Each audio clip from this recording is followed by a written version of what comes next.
Assalamualaikum warahmatullahi wabarakatuh. Apa kabar sahabat Al-Fatah yang dimuliakan Allah? Semoga kita dalam keadaan sehat, dilimpahkan rezekinya, dan diberikan keberkahan dunia dan akhirat. Amin ya rabbal alamin.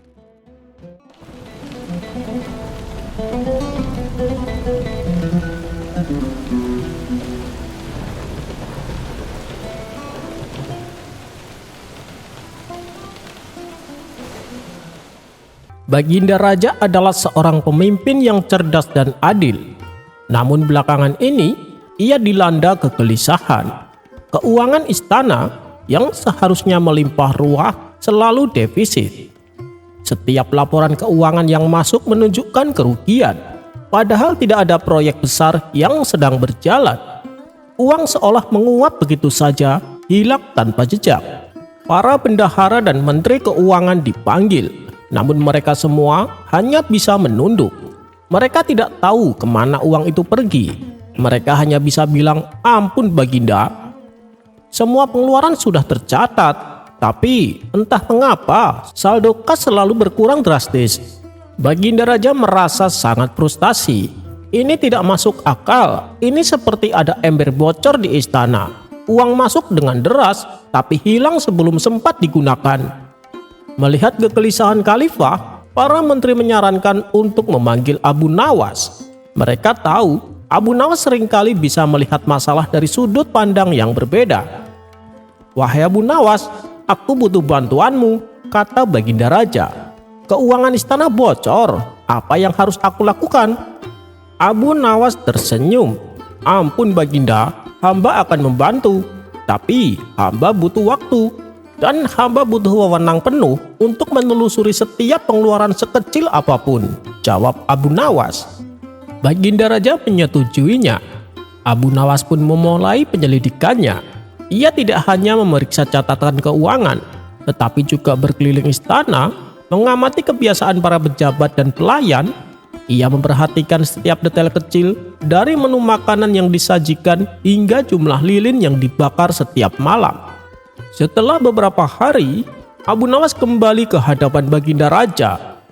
"Baginda," kata Abu Nawas, "hamba sudah menemukan letak kebocorannya, dan hamba yakin kebocoran ini tidak hanya berasal dari satu tempat, melainkan dari banyak titik kecil yang jika digabungkan menjadi lubang yang sangat besar." Baginda Raja penasaran. "Di mana kebocoran itu Abu Nawas, dan siapa pelakunya?" tanya Baginda Raja.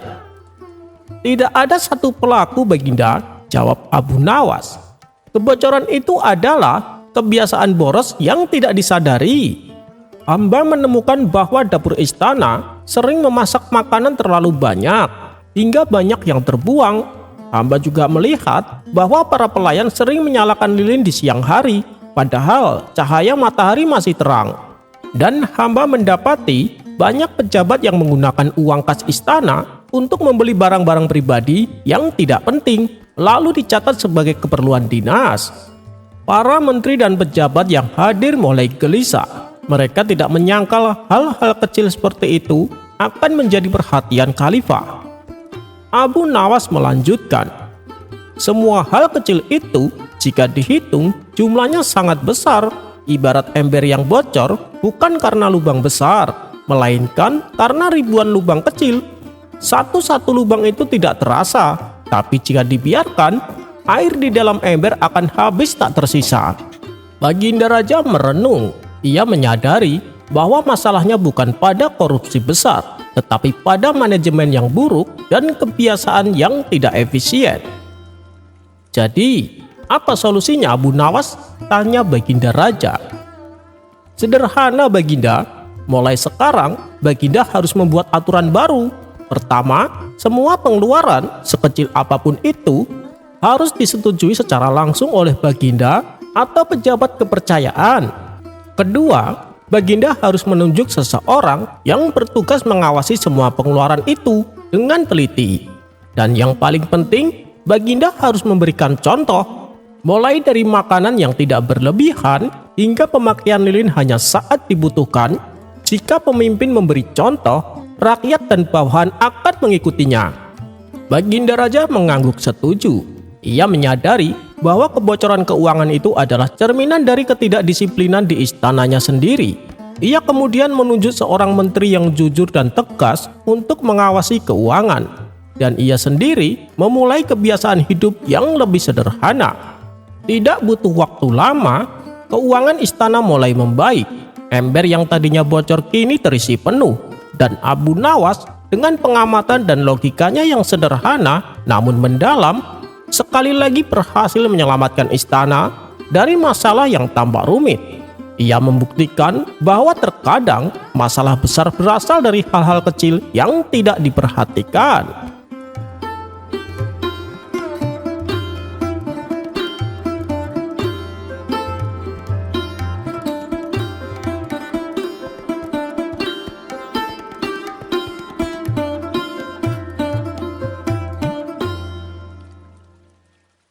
Di sudut pasar Baghdad yang ramai, tempat para pedagang berteriak menjajakan barang dan anak-anak berlari menebar tawa.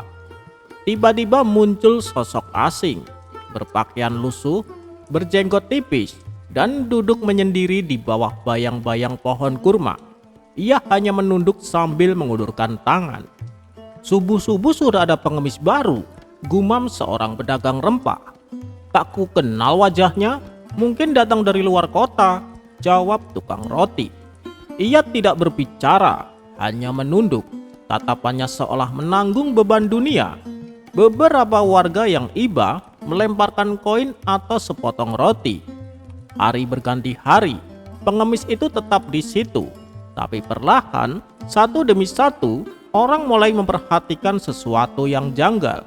"Hei, coba lihat, tangan dan kukunya bersih," kata si tukang emas. "Iya, dan aku melihat sepatu kulit mahal terselip di balik kain dekilnya," bisik si tukang kayu. "Dan kemarin dia tertangkap sedang menyeka wajahnya dengan sapu tangan sutra," kata anak pengantar air dengan mata melotot. Misteri ini menyebar seperti angin gurun. Tak butuh lama hingga seorang berseru, "Itu bukan pengemis, itu Tuan Golib, saudagar terkaya dari selatan Baghdad," ucapnya. Nama Tuan Golib memang dikenal luas. Ia memiliki gudang penuh kain dari India, kebun kurma di luar kota, dan rumah besar dengan air mancur meliuk di tengah taman. Tapi mengapa ia menjadi pengemis? Saat ditanya, ia menjawab, "Aku jenuh dengan dunia. Harta tak memberiku kedamaian. Aku ingin hidup sederhana." Namun di balik kata-katanya yang manis, ada niat licik tersembunyi. Dengan berpura-pura miskin, ia bisa menghindari pajak, menikmati belas kasihan orang, dan hidup tanpa beban tanggung jawab sosial. Kabar ini akhirnya mencapai telinga Baginda Raja. Ia geram, tapi sebagai pemimpin yang bijak, ia ingin mengajarkan pelajaran dengan cara yang tidak hanya adil, tapi juga mengena. Maka ia memanggil orang kepercayaannya, yaitu Abu Nawas. "Wahai Abu Nawas, ada seorang serigala yang menyamar jadi domba. Aku ingin kau membuka penyamarannya dengan caramu," ujar Baginda Raja. Abu Nawas tersenyum lalu mengangguk. "Izinkan aku menyambutnya di dunia yang ia pilih sendiri, Baginda," ucap Abu Nawas sambil tersenyum. Maka keesokan harinya, Abu Nawas berdandan seperti pengemis sejati. Bajunya compang-camping, rambutnya acak-acakan, dan tangannya dilumuri debu.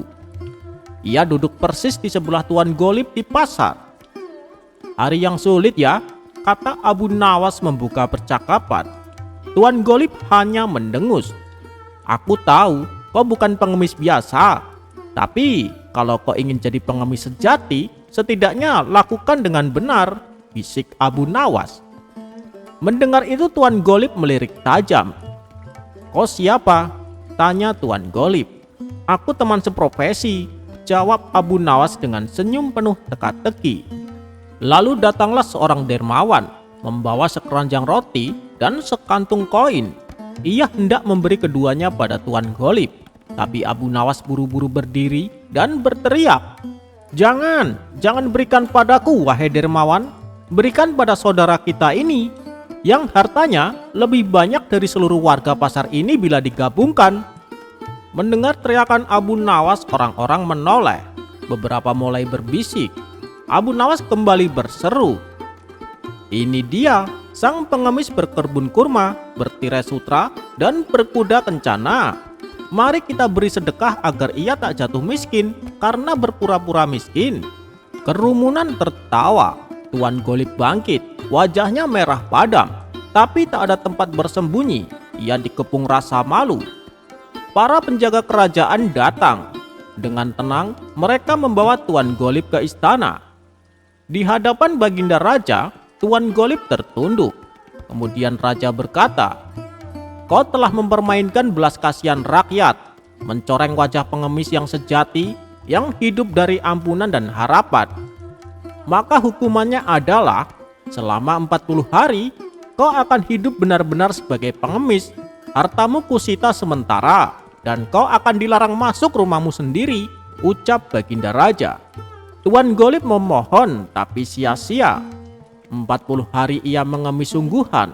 Tidak ada yang percaya padanya lagi. Orang-orang menertawakan, mencibir, bahkan melempari. Ia lapar, digigit dingin malam, dan menanggung malu yang luar biasa. Hari ke-40, ia menyerahkan diri ke istana. Kurus, lemah, dan dengan mata berlinang ia bersujud. "Maafkan aku, wahai Baginda Raja. Kini aku tahu, kemiskinan bukan sekedar soal harta, tapi soal harga diri." Baginda Raja mengangguk. "Pelajaranmu telah cukup, tapi ingatlah, siapa yang pura-pura miskin akan diuji dengan kemiskinan sejati." Sementara itu, Abu Nawas duduk di bawah pohon kurma, menatap langit senja Baghdad sambil berkata pelan, "Dunia ini lucu. Kadang orang kaya ingin jadi miskin, dan orang miskin ingin jadi kaya. Tapi yang paling berbahaya adalah mereka yang berpura-pura."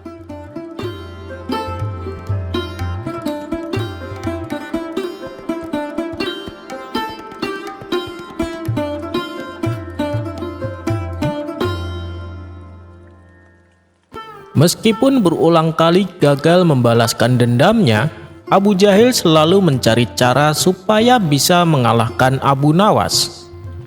Dalam hati Abu Jahil berkata, "Mungkin satu-satunya cara adalah aku harus menjadi prajurit istana. Dengan begitu, Abu Nawas pasti akan takut kepadaku." Ternyata niatan Abu Jahil ini bukanlah omong kosong. Ia pun mendekati penasihat istana dan memberikan beberapa hadiah. Tentu saja penasihat istana dengan senang hati menerimanya. Akhirnya, keduanya pun menjadi akrab. Hingga pada suatu ketika, Abu Jahil berkata, "Aku ingin jadi prajurit istana. Bisakah kau membantuku? Nanti aku akan memberimu hadiah lebih banyak lagi." Penasihat istana pun menjawab, "Tentu saja bisa, Abu Jahil. Kamu jangan khawatir." Tidak butuh waktu lama, Abu Jahil pun menjadi prajurit istana. Dan atas rekomendasi penasihat istana, dalam kurun waktu 2 bulan, Abu Jahil diangkat menjadi komandan prajurit. Disinilah rencana Abu Jahil kepada Abu Nawas mulai dilancarkan. Ia bersama anak buah prajuritnya mendatangi perkebunan milik Abu Nawas. Sesampainya di sana, tampaklah Abu Nawas sedang menyirami kebun tanamannya. Melihat kedatangan Abu Jahil, Abu Nawas pun menjadi kaget. Apalagi penampilan Abu Jahil kali ini mengenakan seragam komandan prajurit. "Wah, sekarang kau hebat sekali, Abu Jahil. Saya ikut bangga melihatnya," kata Abu Nawas. "Diam kau, Abu Nawas," bentak Abu Jahil. "Aku kesini untuk memeriksa kebun kamu. Karena disinyalir kamu menanam pohon ganja," terang Abu Jahil. Tanpa permisi, Abu Jahil ngacak-ngacak perkebunan Abu Nawas. Abu Nawas pun hanya terdiam dan tak berkutik. Setelah puas merusak kebun Abu Nawas, Abu Jahil lalu menghampirinya. "Hei Abu Nawas, mana lagi kebun milikmu?" tanya Abu Jahil dengan nada membentak. "Ada di sebelah sana, tapi tolong jangan pergi ke sana," jawab Abu Nawas. Dengan sombongnya Abu Jahil menunjukkan lencananya. "Lihat lencana ini, aku adalah komandan prajurit. Aku punya kuasa dan aku berhak melakukan apa saja. Kau paham?" bentak Abu Jahil. Abu Nawas pun terdiam dan meminta maaf kepada Abu Jahil. Tak lama setelah Abu Jahil memasuki kebun tersebut, tiba-tiba terdengar teriakan seperti orang panik. Rupanya Abu Jahil sedang dikejar beruang besar. Ia berlari sambil teriak ketakutan.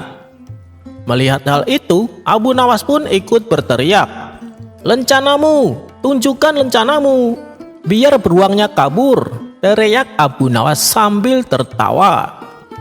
Beberapa hari kemudian, pada suatu malam, rumah Abu Nawas disatroni kawanan perampok. Perampok tersebut berjumlah 4 orang, dan kesemuanya membawa senjata tajam. Abu Nawas yang merasa ketakutan, diam-diam menyelinap keluar dan berlari menuju pos penjagaan. Rupanya, di sana ada Abu Jahil dan beberapa anak buahnya sedang berjaga. "Wahai Abu Jahil, tolonglah saya. Di rumahku ada kawanan perampok," kata Abu Nawas memberitahu. "Maaf, saya ada tugas istana. Ada urusan yang lebih penting yang harus aku kerjakan," jawab Abu Jahil. "Kalau begitu, perintahkan anak buahmu untuk menangkap perampok di rumahku," pinta Abu Nawas. "Tidak bisa, semua prajurit juga sedang sibuk," balas Abu Jahil tidak peduli. Dengan perasaan kecewa, Abu Nawas pun berkata, "Ya sudahlah, nanti biar aku urus sendiri." Kemudian Abu Nawas pergi meninggalkannya. Tak berselang lama, Abu Nawas kembali mendatangi pos penjagaan. "Ada apa lagi?" tanya Abu Jahil. "Perampoknya sudah aku bunuh semua, jadi aku tak perlu lagi bantuanmu," jawab Abu Nawas. Mendengar hal itu, Abu Jahil pun kaget. Tiba-tiba terlintas di benaknya akan sebuah rencana jahat. "Kenapa kau membunuh mereka? Apakah kamu diancam atau kamu diserang oleh mereka?" tanya Abu Jahil. "Tidak, aku hanya tak ingin mereka mencuri barang-barang di rumahku," jawab Abu Nawas. "Itu kan tidak boleh, kau akan dihukum atas perbuatanmu itu," balas Abu Jahil. Dalam hati Abu Jahil berkata, "Ini kesempatanku untuk memenjarakan Abu Nawas." Maka berangkatlah Abu Jahil sendirian mendatangi rumah Abu Nawas. Ia berniat memeriksa keadaan mayat kawanan perampok tersebut. Sesampainya di sana, ternyata kawanan perampok itu masih hidup. Mereka sedang melakukan aksinya, dan begitu mereka melihat kedatangan Abu Jahil, mereka menjadi panik dan menyerang Abu Jahil. Mendapat serangan bertubi-tubi, Abu Jahil pun berteriak minta tolong. Dengan segera, para anak buahnya datang untuk menolongnya. Kawanan perampok itu pun kabur dan gagal merampok rumah Abu Nawas. Sementara Abu Jahil yang menahan rasa sakit berkata kepada Abu Nawas, "Aku kira kau bilang kau sudah membunuh mereka." Abu Nawas pun membalas, "Aku kira kau bilang tak ada prajurit yang bisa datang," balas Abu Nawas sambil tersenyum.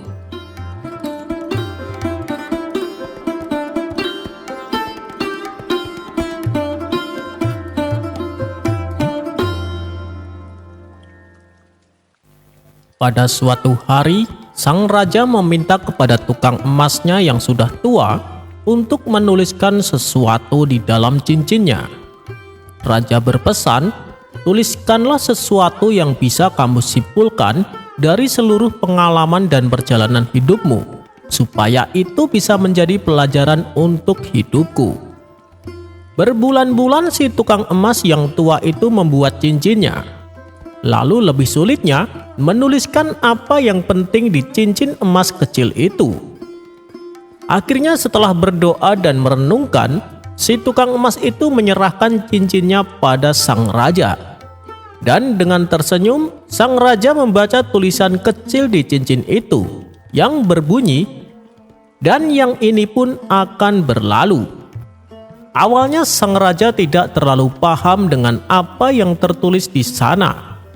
Tetapi suatu ketika, tak kala menghadapi persoalan kerajaan yang pelik, akhirnya ia membaca tulisan di cincin itu.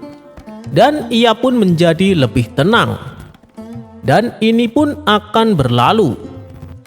Dan tak kala ia sedang bersenang-senang, ia pun tak sengaja membaca tulisan di cincin itu. Lantas ia menjadi rendah hati kembali. Benar, ketika kita lagi menghadapi masalah besar ataupun sedang dalam kondisi gembira, ingatlah kalimat itu. Dan ini pun akan berlalu.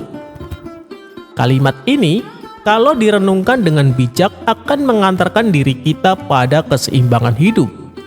Tidak ada satupun yang langgeng.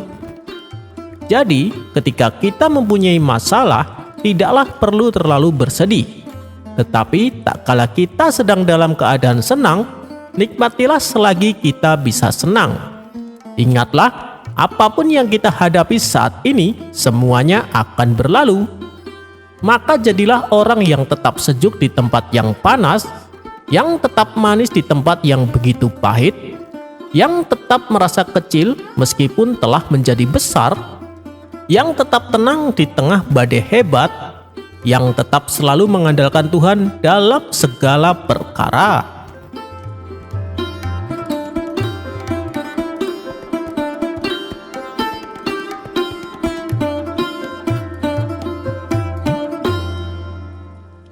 Alkisah Abu Jahil mempunyai istri baru. Orangnya cantik dan pandai memasak. Atas keahliannya inilah Abu Jahil memutuskan untuk membuka warung makan.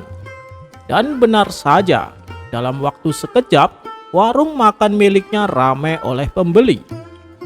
Beruntung sekali Abu Jahil, dengan istri barunya yang cantik, dia sukses membuka usaha, kata salah satu warga. Oh, itu kan karena istri barunya pandai memasak. Wajarlah kalau warungnya tidak pernah sepi, timpal warga yang lain.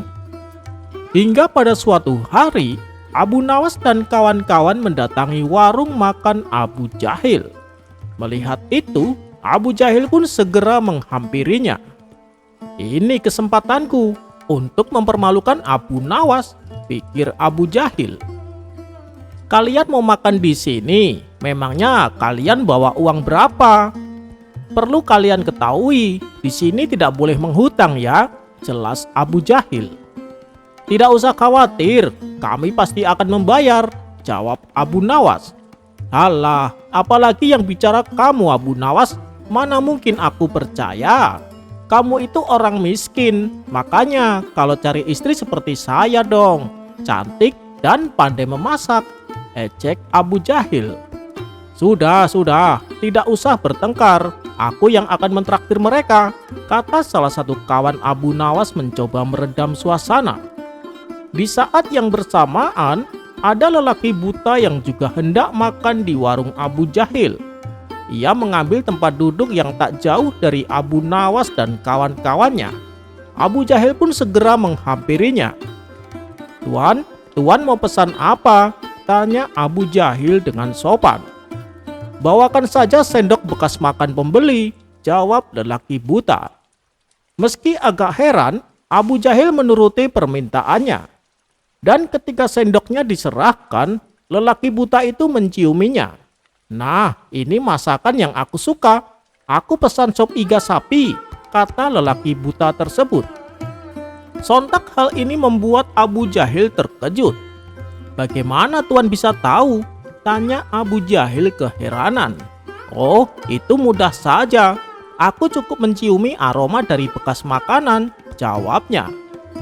Wah, Tuan hebat sekali. Kalau minumannya, apa yang akan Tuan pesan? Tanya Abu Jahil kembali.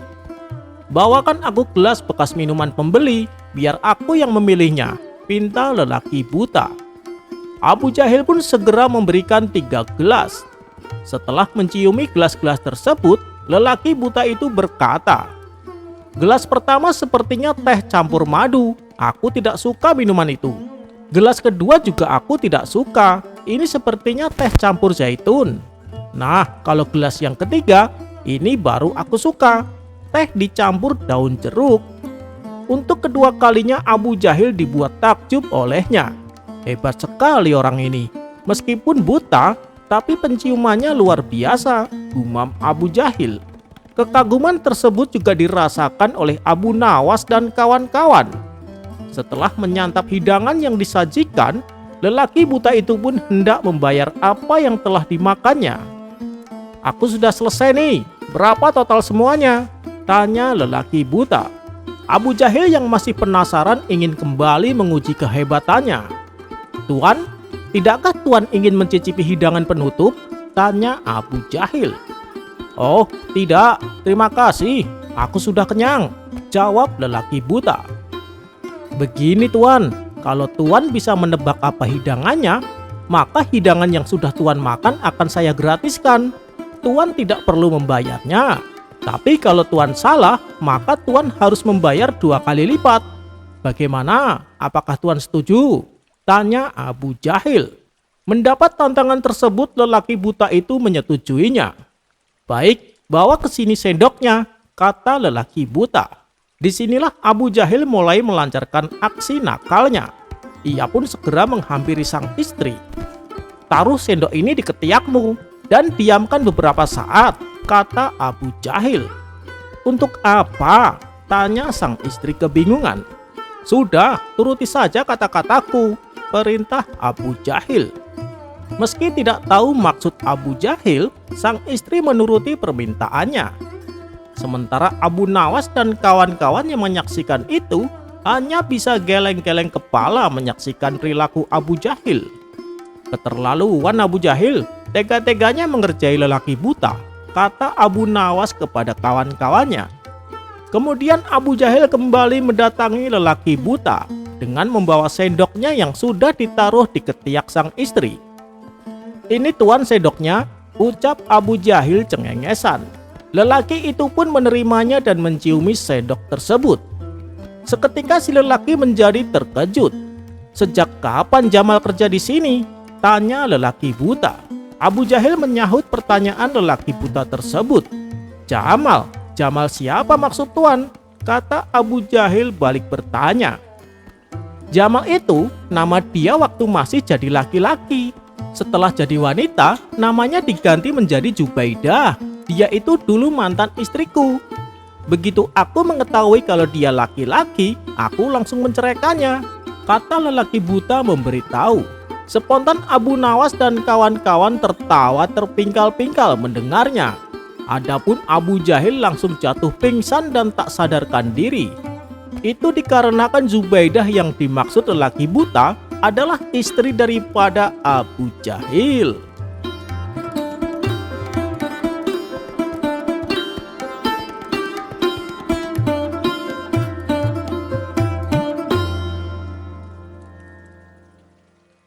Suatu pagi yang cerah, Abu Nawas sedang duduk di bawah pohon sambil menikmati udara segar. Ia baru saja menyelesaikan sebuah tugas dari Baginda Raja dan ingin bersantai sejenak. Namun tiba-tiba seorang nenek tua berbaju lusuh menghampirinya dengan wajah memelas. "Tolong aku Abu Nawas, aku sedang dalam masalah besar," katanya dengan suara bergetar. Abu Nawas yang dikenal suka menolong langsung bangkit. "Apa yang bisa aku bantu, Nek?" tanya Abu Nawas. Nenek itu menghela napas panjang. "Aku seorang janda tua yang tinggal sendirian. Tadi malam ada pencuri masuk ke rumahku dan mencuri satu-satunya harta yang kumiliki. Sebuah kantong emas kecil peninggalan almarhum suamiku," ucapnya. Mata Abu Nawas berbinar. Ia suka tantangan seperti ini. "Jangan khawatir, Nek. Aku akan menangkap pencuri itu dan mengembalikan emasmu." Dengan penuh semangat, Abu Nawas mulai menyelidiki. Ia bertanya kepada para tetangga, mencari jejak di sekitar rumah nenek, bahkan berkonsultasi dengan penjaga malam. Namun anehnya, tidak ada seorang pun yang melihat pencuri tersebut. Semakin lama ia mencari, semakin Abu Nawas merasa ada yang janggal. Ia kembali ke rumah nenek dan bertanya, "Nenek, apakah kau yakin pencuri itu ada? Tidak ada jejak sama sekali." Nenek itu menunduk. "Oh, maaf Abu Nawas, Mungkin aku salah ingat. Bisa jadi aku hanya lupa menyimpan emas itu di tempat lain. Mendengar itu, Abu Nawas langsung terdiam. Ia sudah berkeliling kota seharian mencari pencuri yang ternyata tidak pernah ada.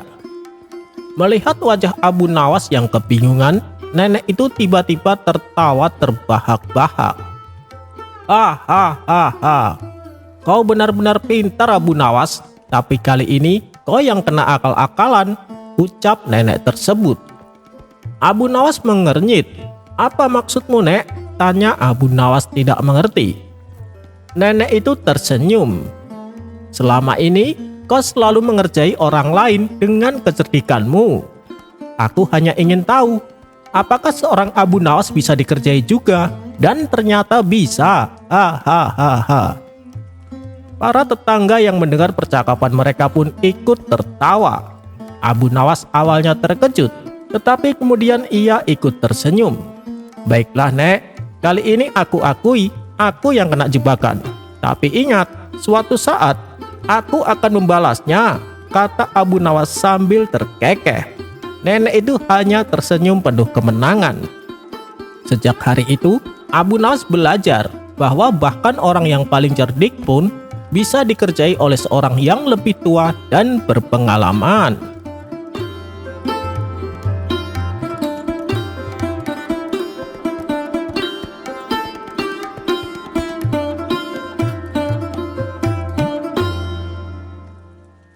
Diceritakan, menjelang hari ulang tahun kota Baghdad, Baginda Raja membuat perlombaan sulap yang akan diadakan di tengah alun-alun. Hal ini bertujuan untuk menghibur seluruh rakyatnya. Barang siapa yang berhasil membuat Baginda Raja takjub, maka dialah pemenangnya. Dan tentunya akan diberi hadiah pundi-pundi uang yang banyak.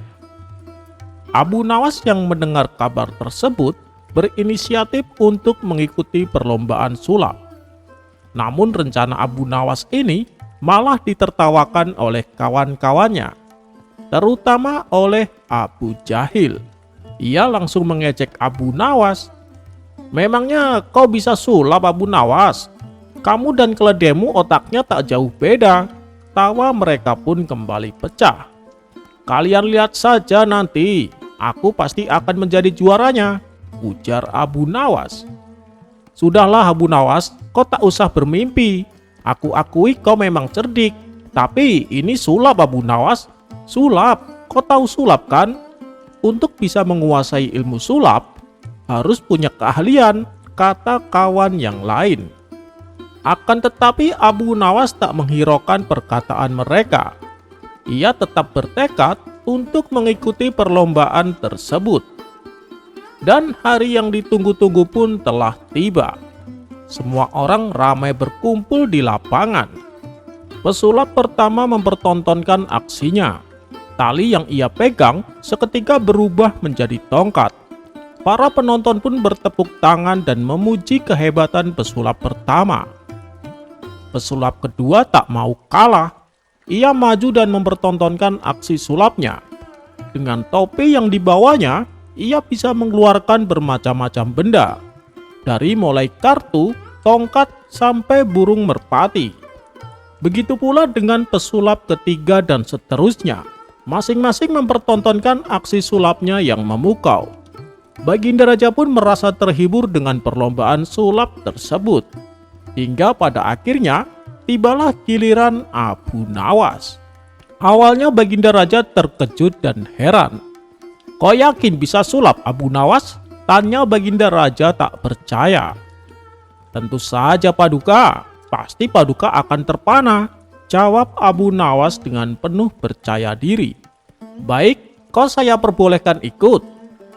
Tapi awas, kalau sampai membuatku kecewa, kau akan saya hukum, ancam Baginda Raja. Ini tidak adil Paduka, kenapa hanya saya yang dihukum, sedangkan pesulap lain dibiarkan, protes Abu Nawas. Mereka itu beda Abu Nawas, meskipun mereka gagal jadi juara, setidaknya mereka berhasil menghibur warga. Tapi kalau kamu, bisa saja malah merusak suasana, ujar Baginda Raja. "Ya sudah, sekarang tunjukkan aksi sulapmu," perintah Baginda Raja. Kemudian Abu Nawas membawa peti dari kayu yang berukuran tidak terlalu besar. Peti tersebut lalu dibukanya. "Lihatlah, di dalam peti ini ada seekor burung merpati. Apakah kalian melihatnya?" tanya Abu Nawas kepada para penonton. Serentak mereka menjawab, "Ya, kami melihatnya." Abu Nawas pun segera menutup kembali petinya. Lalu dengan mulut komat kamit, Abu Nawas berpura-pura meramalkan mantra. Setelah selesai dengan aksinya, ia kembali membuka peti tersebut. Tiba-tiba burung merpati yang ada di dalam peti berubah menjadi seekor kucing. Seluruh penonton pun berdecak kagum, termasuk Baginda Raja sendiri. "Ini sih bukan sulap, Abu Nawas pasti pakai ilmu sihir," kata salah satu penonton. Tapi lain lagi dengan Baginda Raja. Ia masih tidak percaya dengan akal bulus Abu Nawas. "Coba periksa peti itu, pasti burung merpatinya masih ada," perintah Baginda Raja kepada pengawalnya. Namun setelah diperiksa bolak-balik, si pengawal tidak menemukannya. Tak puas sampai di situ, kemudian Baginda Raja sendiri yang memeriksanya. Dan hasilnya pun sama. Ia tidak menemukan burung merpati tersebut. Sontak hal ini membuat Baginda Raja keheranan. "Wahai Abu Nawas, ilmu sihir apa yang kau pakai?" tanya Baginda Raja. "Ini sulap Paduka, bukan sihir. Kalau saya beritahu rahasianya, nanti bukan sulap lagi namanya," jelas Abu Nawas. Dan sesuai dugaan Abu Nawas, ia menjadi juara 1 dalam perlombaan tersebut dan berhak mendapatkan hadiah uang. Pada keesokan harinya, Abu Nawas ditanya oleh kawan-kawannya, "Hei Abu Nawas, tolong bicara jujur kepada kami. Kemarin kau pakai ilmu sihir kan?" Abu Nawas menjawab, "Sihir dari mana? Itu hanya sulap." Kawan-kawannya kembali bertanya, "Tapi bagaimana mungkin seekor burung merpati tiba-tiba berubah menjadi kucing?" tanya mereka penasaran. "Baiklah, aku bocorkan rahasianya. Jadi sewaktu pertama kali aku membuka peti, di bagian bawahnya aku sembunyikan seekor kucing, dan bagian atasnya aku taruh burung merpati. Lalu saat aku menutup petinya, aku buka pembatas antara keduanya. Selagi menunggu kucing itu memangsa burung, aku berpura-pura komat kamit membaca mantra. Setelah aku yakin burungnya sudah dimakan, aku buka kembali petinya," jelas Abu Nawas. "Oh, jadi burung pertama yang kau tunjukkan berada di dalam perut kucing ya?" tanya mereka. "Iya, betul," jawab Abu Nawas. Mendengar itu, kawan-kawan Abu Nawas pun tertawa terpingkal-pingkal.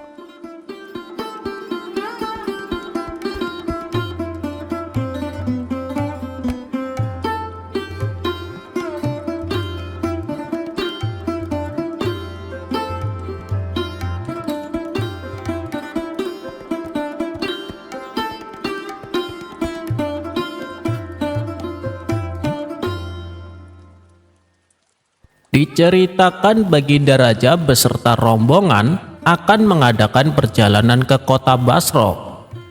Suatu perjalanan yang terbilang sangat jauh dan memakan waktu berhari-hari. Agar perjalanan tidak membosankan, Baginda Raja mengajak serta Abu Nawas. Ketika melintasi sebuah kampung, ada lelaki berkuda yang menghentikannya. Dia adalah lelaki Badui yang hidup di pedalaman dan tidak tahu arah jalan. "Ampun Paduka yang mulia, hamba dengar Paduka akan ke kota Basro. Boleh saya ikut? Kebetulan saya juga mau ke sana," kata Badui tersebut. "Oh, silahkan," balas Baginda Raja.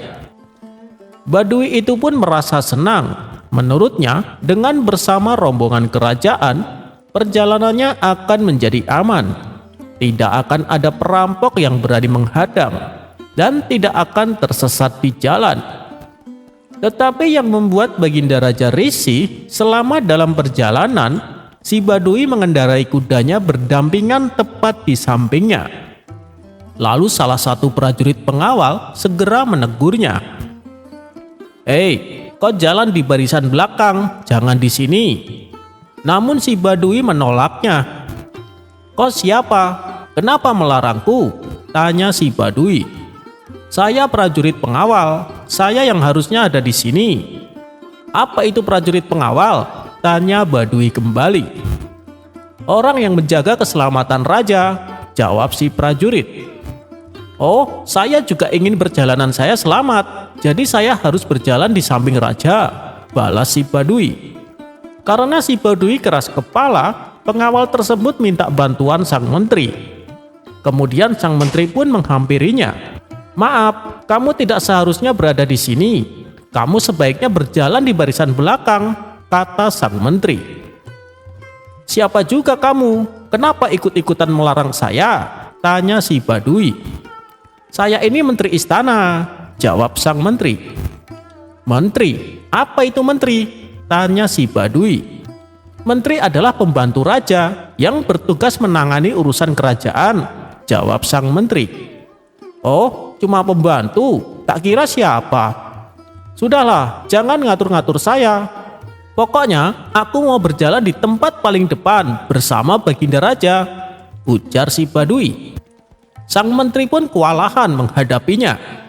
Baginda Raja yang sedari tadi memperhatikan hanya tersenyum menyaksikan keberanian si Badui. Hingga akhirnya datanglah Abu Nawas menghampirinya. "Tuan, sebenarnya Tuan mau kemana?" tanya Abu Nawas. "Aku mau ke kota Basroh," jawab si Badui. "Oh, ngomong dong dari tadi. Yang di barisan depan ini menuju kota Damaskus. Kalau yang menuju Basroh, jalannya di barisan belakang," tutur Abu Nawas. Mendengar itu si Badui ngomel-ngomel kepada pengawal dan menteri yang menegurnya. "Dasar pengawal dan pembantu gila, kenapa tidak bilang dari tadi? Untung ada orang ini yang memberitahuku." Dia pun segera pindah barisan, bergabung dengan rombongan paling belakang. Melihat itu, Baginda Raja tertawa terpingkal-pingkal dengan ulah akal cerdik Abu Nawas.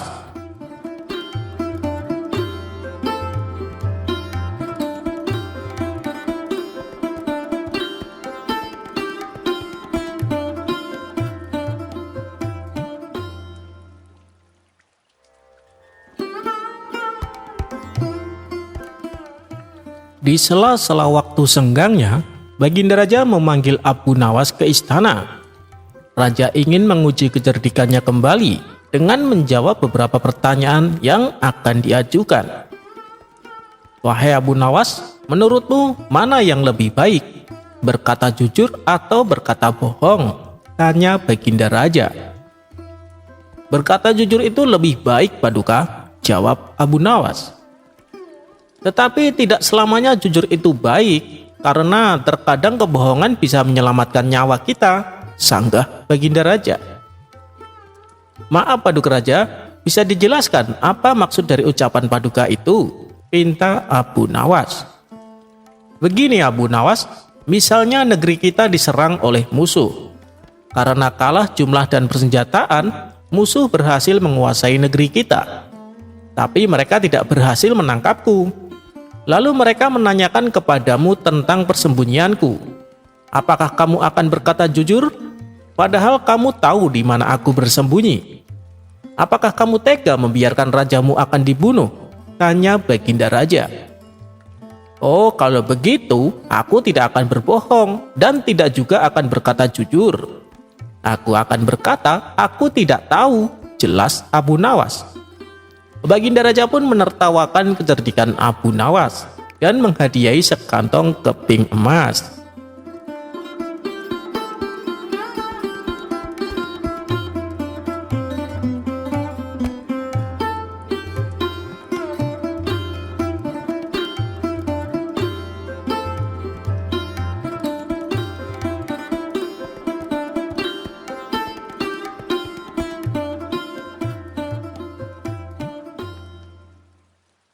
Dikisahkan, ada seorang teman akrab Abu Nawas yang suka usil mengerjai dirinya. Namanya adalah Hasan. Setiap kali Abu Nawas membalas kejahilannya, Hasan malah justru tertawa. Hal inilah yang membuat hubungan keduanya semakin bertambah akrab.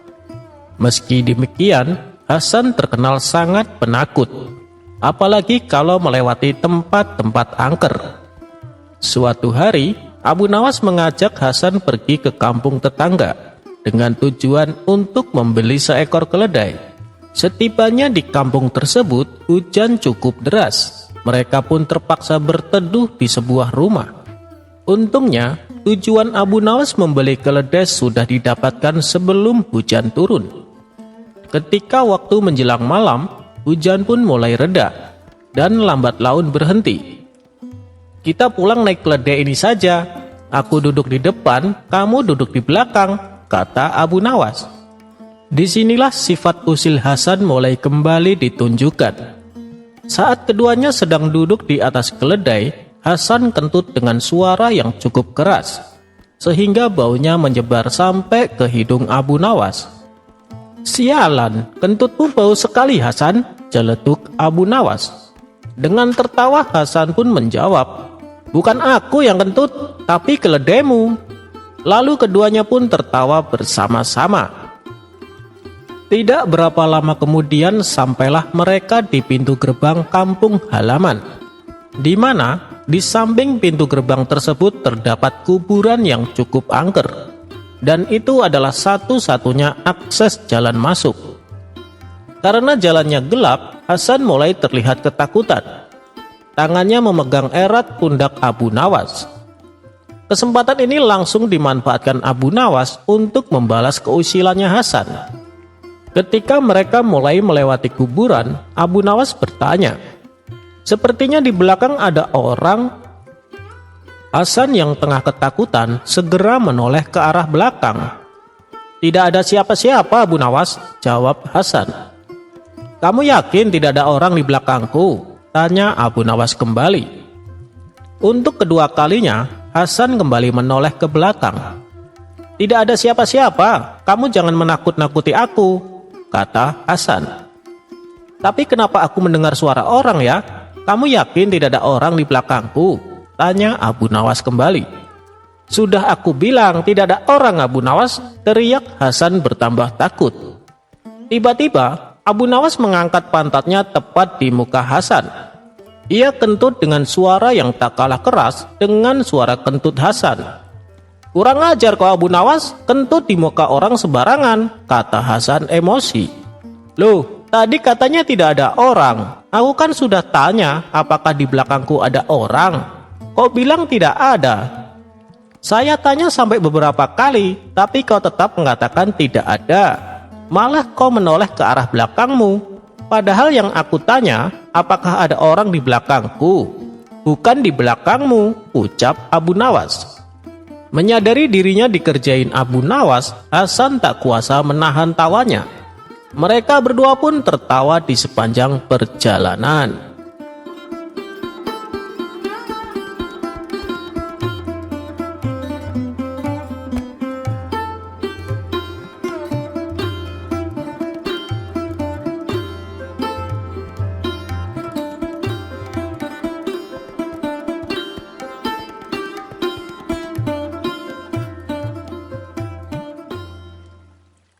Pada suatu malam, Baginda Raja kaget dan terbangun dari tidurnya dengan napas yang terengah-engah.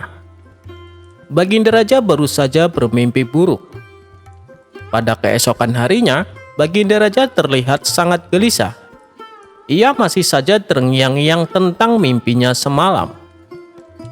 Sang menteri yang senantiasa mendampingi Baginda merasakan kegelisahan yang dialami rajanya itu.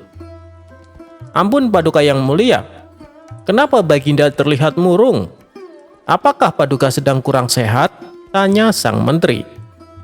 "Tidak, wahai menteriku, saya sehat-sehat saja. Cuman, tadi malam saya mengalami mimpi yang buruk. Entah kenapa mimpi itu begitu membekas dalam pikiranku. Hal inilah yang membuatku menjadi gelisah," jawab Baginda Raja. Mendengar jawaban Baginda, sang menteri lalu memberi saran. "Lebih baik Baginda utarakan saja mimpi tersebut kepada ahlinya. Kalau Baginda terus-menerus memendamnya, nanti mempengaruhi kesehatan Baginda, ujar sang menteri. Iya, benar juga katamu, wahai menteriku. Panggilkan peramal istana untuk datang kemari, titah Baginda Raja. Singkat cerita, datanglah seorang peramal menghadap Baginda Raja. Lantas, Baginda Raja menceritakan mimpi yang dialaminya tadi malam. Aku bermimpi aneh sekali. Di dalam mimpiku, aku melihat semua gigiku menjadi tanggal. Pertanda apakah itu? Tanya Baginda Raja. Ampun Paduka yang mulia, mimpi yang dialami Baginda pertanda kurang baik. Mimpi itu berarti kesialan akan menimpa Baginda Raja. Karena menurut pengetahuan hamba, setiap gigi yang tanggal itu berarti seorang anggota keluarga Baginda akan meninggal dunia. Dan jika semua gigi tanggal, berarti kemalangan besar bagi Paduka yang mulia. Karena dalam waktu dekat ini, semua anggota keluarga Baginda akan meninggal dunia, kecuali Baginda sendiri, jelas si peramal. Ramalan pertanda buruk dari si peramal itu membuat Baginda Raja marah.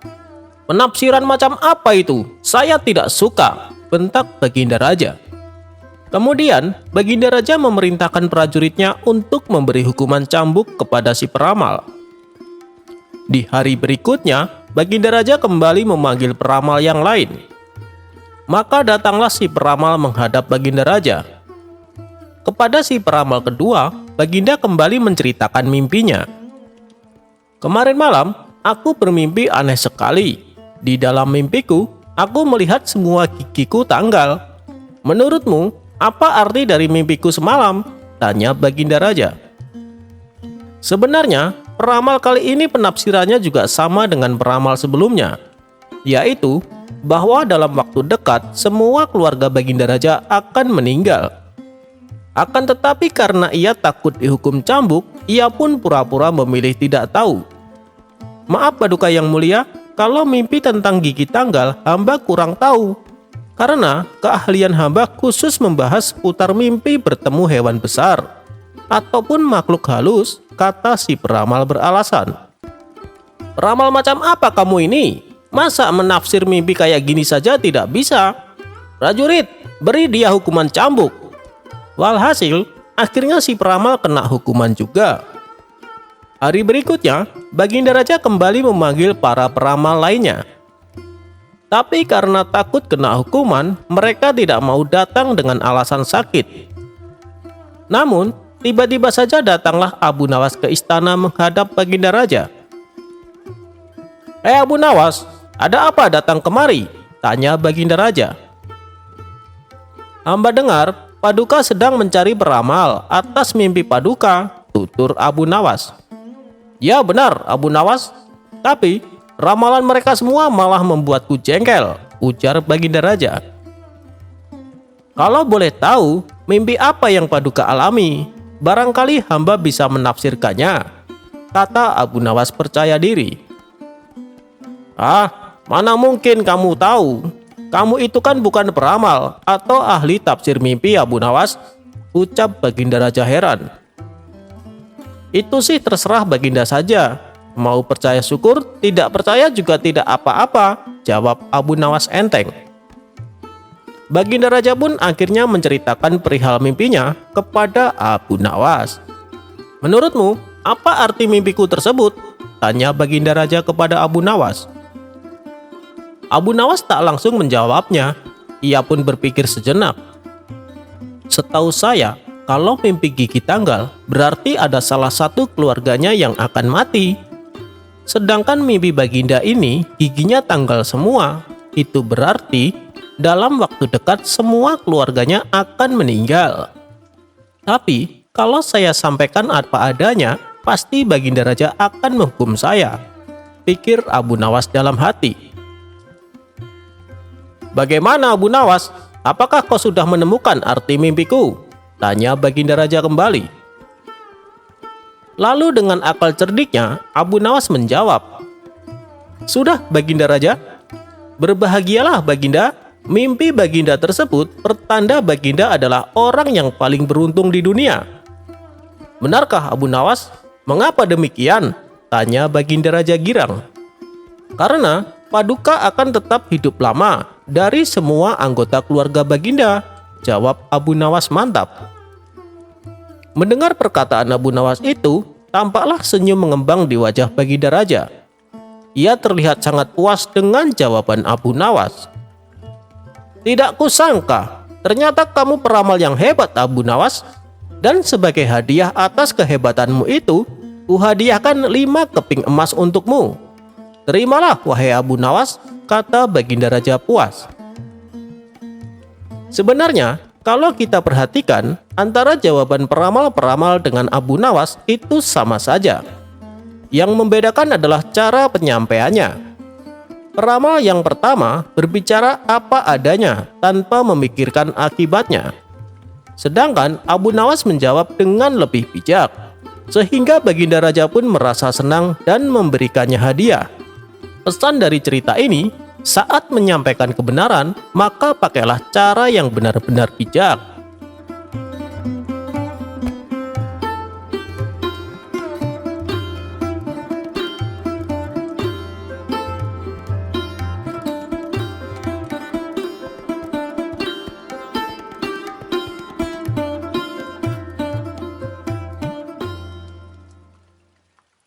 Pohon yang bisa berbicara. Karena seringnya membongkar kasus penipuan, membuat komandan prajurit mendapat penghargaan dari Baginda Raja. Dan berkat sepak terjang sang komandan, maraknya kasus penipuan berangsur-angsur menurun. Saat prosesi pemberian penghargaan berlangsung, Baginda Raja berkata, "Kamu hebat, tidak salah aku mengangkatmu sebagai komandan," puji Baginda Raja. Ia pun memberikan hadiah 50.000 dinar sebagai penghargaan atas jasa sang komandan. Cara apa yang kamu gunakan sehingga bisa dengan cepat memberantas banyak kasus penipuan? Tanya Baginda Raja. Dengan sombongnya sang komandan menjawab, "Itu mudah saja, Paduka. Saya sudah tahu berbagai macam trik tipuan, makanya dengan mudah bisa saya tuntaskan. Saya ini orangnya tidak bisa ditipu, Paduka," ucap sang komandan. Baginda Raja pun memuji kinerjanya sebagai komandan prajurit yang berprestasi. Sementara Abu Nawas yang juga hadir berkata di hadapan Baginda Raja, "Pekerjaan seperti itu menurut saya sangat mudah dan tidak berat." Perkataan Abu Nawas ini membuat sang komandan merasa tersinggung. Abu Nawas, kamu berkata demikian karena kau tidak bisa menipuku," ujar sang komandan. "Kamu mungkin bisa menipu semua orang, bahkan kepada Paduka yang mulia. Tapi ketahuilah, kau tidak akan bisa menipuku," kata sang komandan melanjutkan. "Sayang sekali aku tidak bisa meninggalkan istana begitu saja. Kalau tidak, tentu pasti aku akan bisa menipumu dengan sebuah pohon yang bisa berbicara," timpal Abu Nawas. "Mana ada pohon bisa berbicara? Kamu jangan menghayal, Abu Nawas," balas sang komandan. "Aku bisa membuktikannya dengan membawa pohon itu kemari," sahut Abu Nawas. "Kalau begitu, ayo kita buktikan. Aku tunggu di sini. Pergilah dan ambil pohon itu, lalu kembalilah kemari," balas komandan. Tidak lama kemudian, Abu Nawas bertanya kepada Baginda Raja, "Bagaimana, Paduka? Apakah Paduka mengizinkan saya pergi sebentar untuk mengambil pohon yang bisa berbicara?" Baginda Raja pun menjawab, "Silakan Abu Nawas, pergilah dan ambillah pohon itu." Setelah mendapat izin dari Baginda Raja, Abu Nawas pun berkata, "Baiklah wahai komandan, tunggulah aku di sini. Aku akan segera kembali dengan membawa pohon yang bisa berbicara," tutur Abu Nawas. Maka pergilah Abu Nawas meninggalkan istana. Namun, setelah 1 jam 2 jam berlalu, Abu Nawas tak kunjung datang. Sampai waktu malam tiba, sang komandan masih menunggu. Tapi Abu Nawas tak datang juga. Karena dirasa Abu Nawas tidak akan datang, sang komandan berkata kepada Baginda Raja, "Sepertinya Abu Nawas tidak berani datang, Paduka. Dia pasti takut karena ketahuan bohongnya. Kalau dia berani, pasti dia sudah datang dan membuktikan ucapannya," kata sang komandan merasa bangga.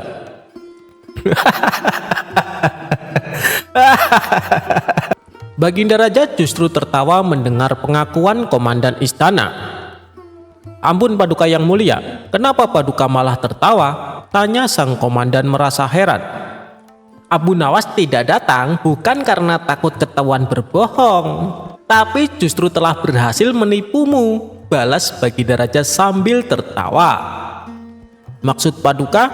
tanya sang komandan tak mengerti. "Kamu menunggu di sini sampai larut malam, padahal Abu Nawas tidak akan datang. Bukankah itu berarti Abu Nawas telah berhasil menipumu?" tutur Baginda Raja. Seketika sang komandan mulai menyadari. Ia pun merasa malu karena telah menyombongkan dirinya. "Ini baru pertama kali orang gila telah memperdayaiku," gerutu sang komandan. Tawa Baginda Raja pun kembali pecah. Ia tak henti-hentinya tertawa sambil memegangi perutnya.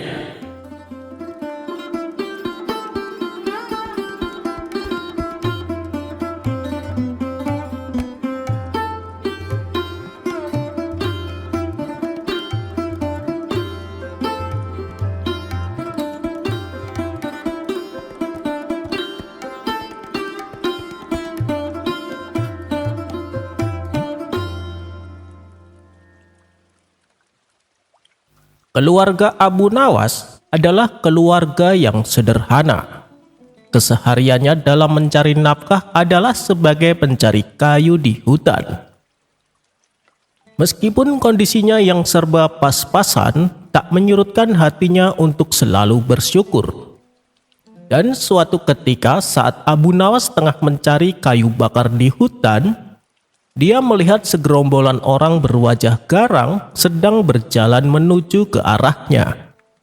Karena takut jadi sasaran kejahatan, Abu Nawas segera naik ke atas pohon untuk bersembunyi. Dan ternyata benar saja, gerombolan tersebut adalah para perampok yang baru saja melakukan aksinya. Mereka membawa beberapa karung yang berisikan emas hasil rampokan. Mereka berjalan menuju arah batu besar yang berada tak jauh dari persembunyian Abu Nawas. Kemudian salah seorang yang merupakan ketua perampok berhenti dan berdiri tepat di hadapan batu yang besar. Ternyata di samping batu besar itu terdapat pintu rahasia yang menuju gua bawah tanah. Mereka lalu menyimpan semua harta hasil rampokan ke dalamnya. Sementara Abu Nawas yang sedang bersembunyi di atas pohon terus mengawasi mereka. Setelah selesai menyimpan harta rampokan, para perampok ini menutup pintu rahasia dengan dedaunan. Mereka lalu pergi meninggalkan tempat tersebut. Dan ketika situasi benar-benar aman, barulah Abu Nawas turun dari pohon. Kemudian ia berjalan menuju batu besar. Sesampainya di sana, nampaklah pintu rahasia yang hampir samar karena ditutupi oleh dedaunan. Abu Nawas segera membukanya dan memasuki gua bawah tanah itu. Betapa terkejutnya ia karena di dalam gua tersebut terdapat banyak sekali emas. "Apakah aku akan mengambil harta-harta ini?" tanya hatinya bimbang. "Baiklah, aku ambil sebagian untukku, dan sebagiannya lagi akan aku berikan kepada tetanggaku yang kurang mampu," pikir Abu Nawas. Dengan cepat Abu Nawas mengambil salah satu karung yang berisi perhiasan emas. Sesampainya di rumah, Abu Nawas lantas menceritakan peristiwa yang barusan dialaminya kepada sang istri. Sang istri sangat terkejut melihat emas yang begitu banyak.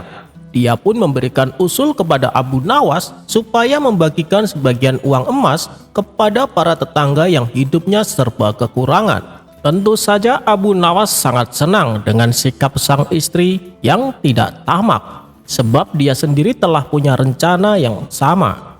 Namun untuk menghitung uang emas yang telah didapatkan, Abu Nawas menjadi bingung karena uang emasnya begitu banyak sekali.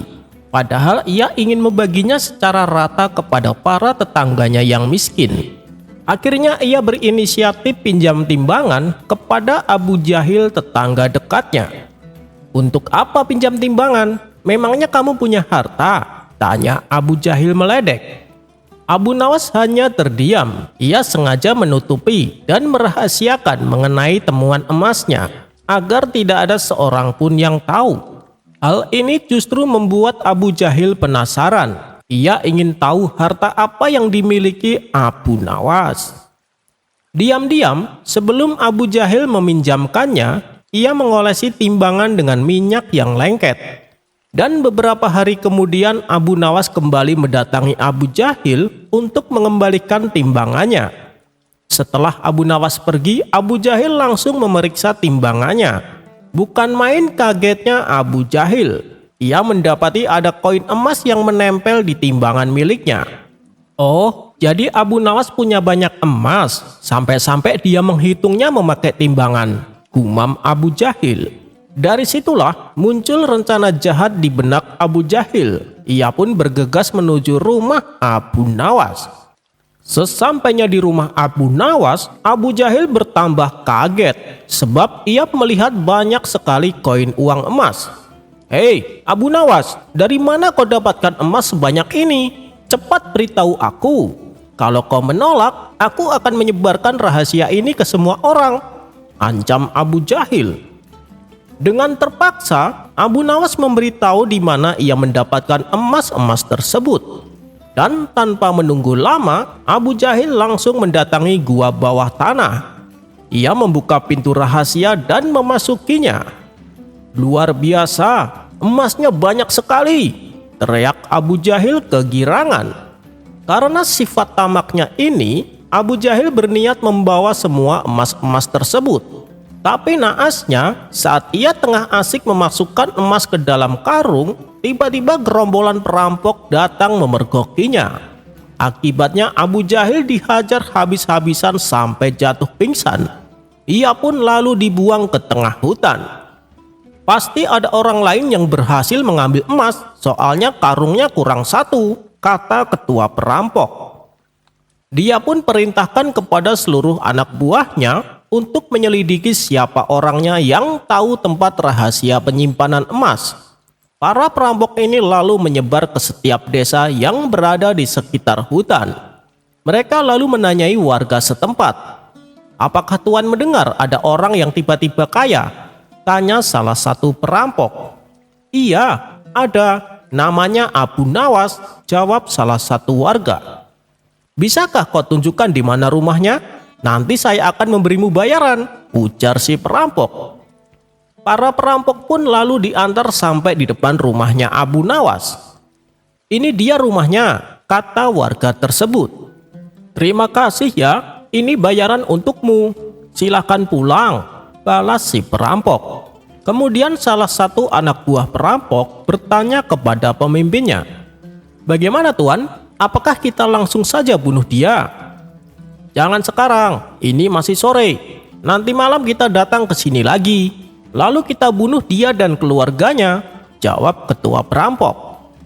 Ternyata pembicaraan mereka terdengar oleh Hamid, salah satu tetangga Abu Nawas. Setelah para perampok pergi, Hamid segera menemui Abu Nawas. "Hei, Abu Nawas, nyawamu dalam bahaya. Nanti malam para perampok akan mendatangi rumahmu. Mereka berniat untuk membunuhmu." Sontak Abu Nawas terkejut dan menjadi ketakutan. "Berapa jumlah mereka?" tanya Abu Nawas. "Sekitar 20 orang Abu Nawas," jawab si Hamid. Sesaat Abu Nawas terdiam. Ia mencari ide supaya bisa selamat. "Baiklah Hamid, demi keamanan istri dan anak-anakku, untuk malam ini izinkan mereka menginap di rumahmu. Dan aku butuh bantuanmu untuk menghadapi mereka. Sebagai imbalannya, aku akan memberi separuh dari emas-emasku," kata Abu Nawas. Hamid pun menyetujuinya. Saat itu juga, istri dan anak-anak Abu Nawas diantar menuju rumahnya. Setelah waktu menjelang malam, ketua perampok bertamu ke rumah Abu Nawas dengan menyamar sebagai saudagar minyak. Ia datang mengendarai gerobak yang berisi muatan 20 tong besar. Awalnya Abu Nawas tidak menyadari bahwa tamunya adalah ketua perampok. "Tuan, bolehkah saya menumpang nginap di sini?" tanya si ketua perampok. "Oh, silahkan tuan. Tuan dari mana? Dan apa yang ada dalam tong itu?" tanya Abu Nawas sambil menunjuk tong yang ada di gerobak. "Saya ini adalah saudagar minyak, tuan. Tong-tong tersebut berisi minyak dagangan saya," jawab ketua perampok. Ia pun lalu diizinkan masuk dan dijamu berbagai macam hidangan. Abu Nawas juga mengizinkan 20 tong yang ada di gerobak ditaruh di belakang rumah. Tidak berapa lama datanglah Hamid ke rumah Abu Nawas. Melihat di rumahnya ada tamu, Hamid pun langsung mengenali bahwa tamu tersebut adalah ketua perampok. "Hei, Abu Nawas, kemarilah. Dia itu perampok yang aku ceritakan," bisik si Hamid. "Sialan, hampir saja aku tertipu olehnya," ucap Abu Nawas. Tapi untuk menutupi kecurigaannya, Abu Nawas masih tetap berpura-pura melayaninya dengan ramah. "Hei Hamid, selagi aku melayani dia, tolong periksa apa si tong-tong yang dibawanya," perintah Abu Nawas. Hamid pun segera pergi ke belakang rumah dan mulai memeriksanya. Saat tongnya diketuk satu persatu, terdengar suara dari dalam. "Siap tuan, kami menunggu perintah tuan untuk keluar." Para anak buah perampok mengira yang mengetuk adalah ketuanya. Disitulah Hamid baru tahu, ternyata ke-20 tong tersebut berisi anak buah perampok yang sedang bersembunyi. Kemudian Hamid langsung memberitahukannya kepada Abu Nawas. Mengetahui hal itu, Abu Nawas menyuruh Hamid untuk memanaskan minyak sebanyak mungkin. Setelah minyaknya panas mendidih, Abu Nawas dan Hamid menuangkannya ke dalam tong satu persatu. Akibatnya semua anak buah perampok menderita kepanasan dengan kulit terkelupas, hingga akhirnya mereka pun meninggal. Abu Nawas lalu kembali menemui ketua perampok yang masih duduk di ruang tamu. "Bagaimana tuan? Apakah makanannya enak?" tanya Abu Nawas. "Waduh, enak sekali tuan. Terima kasih atas jamuannya," jawab ketua perampok. "Baiklah, saya mau istirahat dulu. Silahkan tuan tidur di sini," balas Abu Nawas. "Tapi bagaimana dengan tong-tong barang dagangan saya? Apakah aman?" "Saya takut akan dicuri maling," ujar ketua perampok berpura-pura. "Jangan khawatir tuan, di belakang rumah saya ada jin penghuninya. Dia akan marah bila ada yang akan berbuat jahat," timpal Abu Nawas. Ketika Abu Nawas sudah masuk ke dalam kamar, ketua perampok langsung menuju ke belakang rumah untuk memberitahu anak buahnya bahwa sekarang sudah saatnya untuk bertindak. Tapi saat ia membuka tongnya, ia terkejut dan ketakutan tak kala melihat semua anak buahnya mati dengan kondisi mengenaskan. "Ini pasti ulah jin penghuni tempat ini," pikirnya. Si ketua perampok pun segera kabur meninggalkan rumah Abu Nawas. Akhirnya Abu Nawas selamat dari ancaman pembunuhan.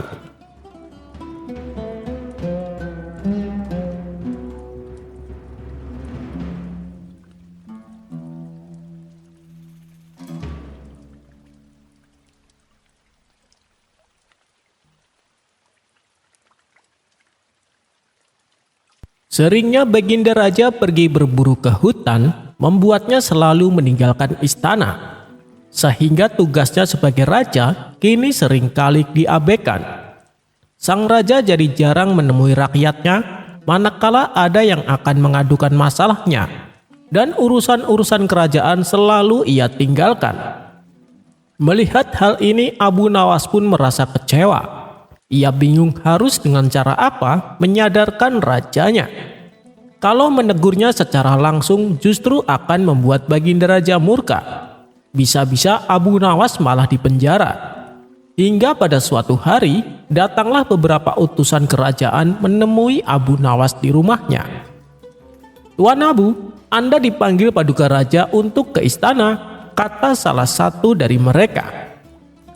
"Ada keperluan apa?" tanya Abu Nawas. Paduka ingin mengajak Tuan Abu pergi berburu, jawabnya. Mendengar itu Abu Nawas hanya mengelus dada. Sampai kapan Paduka akan terus begini, batin Abu Nawas. Tapi tak lama kemudian muncul ide cemerlang di otaknya.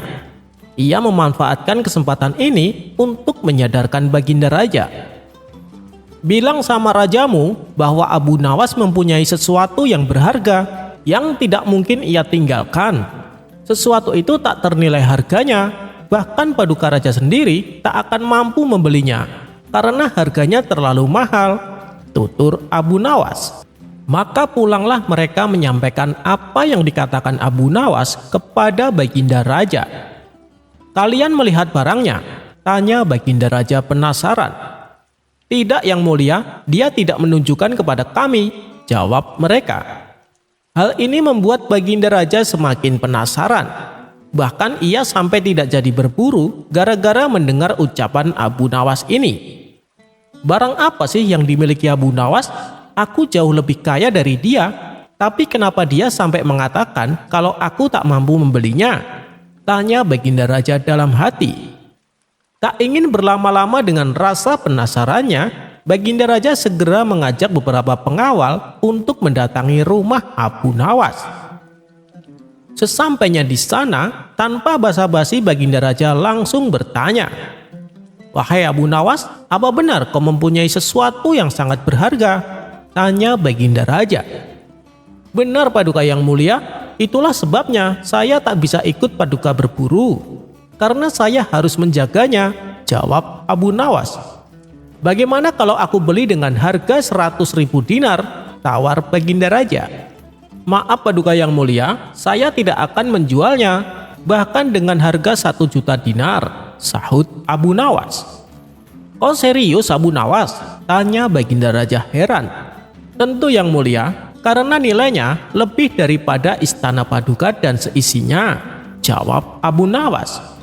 "Bisa kau tunjukkan sesuatu itu padaku?" pinta Baginda Raja. "Sesuatu itu adalah waktu Yang Mulia. Saya tidak mungkin membuang-buang waktu dengan pekerjaan yang tidak ada gunanya. Sementara saya punya tanggung jawab untuk mengayomi dan melindungi keluargaku. Begitu pula dengan Paduka Yang Mulia. Bukankah Paduka adalah seorang raja, di mana seorang raja punya tanggung jawab untuk mengayomi dan melindungi rakyatnya? Hidup di dunia ini hanya sementara Paduka, dan kita akan diminta pertanggungjawaban atas semua yang kita lakukan di akhirat nanti. Apakah Paduka sudah siap menghadapi itu? Sementara akhir-akhir ini banyak rakyat yang tidak bisa menemui Paduka untuk mengadukan masalahnya. Kemana Paduka selama ini? Kenapa Paduka tidak ada di istana layaknya seorang raja? Lalu bagaimana dengan kerajaan yang Paduka pimpin? Apakah Paduka tahu beberapa menteri telah berbuat zolim dan korupsi? Paduka hanya mementingkan kesenangan tanpa memikirkan nasib rakyatnya." Mendengar itu seketika Baginda Raja pun tertunduk dan menyadari akan kekilapannya. "Kau benar Abu Nawas, kau benar. Tapi ada satu pertanyaan yang mengganjal di hatiku. Kalau waktu memang paling berharga, mengapa begitu banyak orang membuangnya dengan sia-sia?" tanya Baginda Raja. "Karena mereka tak menghargainya. Itu sama saja mereka tak menghargai dirinya sendiri. Mereka akan menyesali masa yang telah berlalu. Tapi anehnya, mereka tidak menyesali waktu yang telah terbuang percuma. Kalau terus-terusan seperti ini, selamanya mereka akan hidup dalam penyesalan," jawab Abu Nawas. Mendengar penuturan Abu Nawas, Baginda Raja kini mulai menyadari akan tanggung jawab besar yang diamanatkan kepadanya.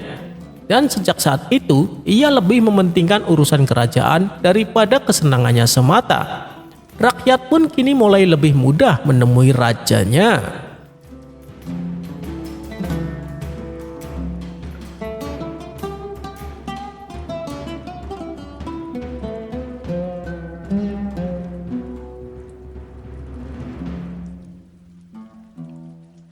Pada suatu hari, seorang cendekiawan terkenal dari Khurasan datang ke kota Baghdad. Ketika Baginda Raja mendengar hal itu, ia lalu mengundang orang tersebut ke istananya. Sang cendekiawan disambut dengan penuh rasa hormat dan duduk di samping Baginda Raja. ia diperlakukan layaknya tamu kehormatan. Selama beberapa hari para petinggi istana dan orang-orang penting datang untuk bertemu dengan sang cendekiawan.